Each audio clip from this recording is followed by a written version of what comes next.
যুক্তরাষ্ট্রের সঙ্গে 2 সপ্তাহের যুদ্ধবিরতিতে সম্মত হওয়ার পর দেশের সব সামরিক ইউনিটকে গুলি চালানো বন্ধের নির্দেশ দিয়েছেন ইরানের সর্বোচ্চ নেতা মুজতবা খামেনি।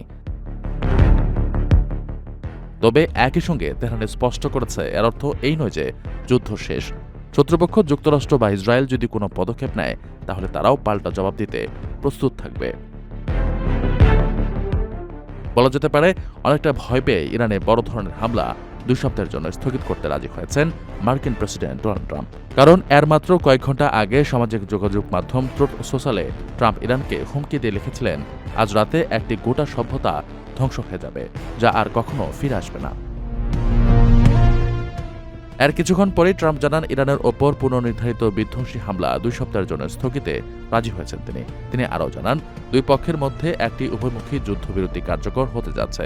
তবে এই স্থগিতাদেশের প্রধান শর্ত হচ্ছে ইরানকে অবিলম্বে এবং সম্পূর্ণ নিরাপদে আন্তর্জাতিক গুরুত্বপূর্ণ নৌপথ হরমুজ প্রণালী জাহাজ চলাচলের জন্য উন্মুক্ত করে দিতে হবে।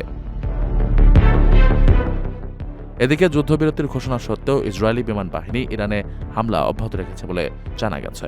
আর পাকিস্তানের প্রধানমন্ত্রী বলেছেন যুদ্ধবিরতিতে লেবাননও অন্তর্ভুক্ত। তবে ইসরায়েল এখন পর্যন্ত হিজবুল্লাহর বিরুদ্ধে তাদের সামরিক অভিযান বন্ধ করেছে এমন কোনো ইঙ্গিত পাওয়া যায়নি।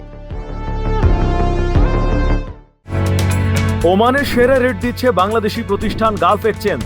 প্রিয়জনকে টাকা পাঠাতে আজই আসুন আমাদের যে কোনো ব্রাঞ্চে অথবা কল করুন স্ক্রিনে দেয়া নাম্বারে। গালফ এক্সচেঞ্জ, বাংলাদেশিদের প্রিয় এক্সচেঞ্জ।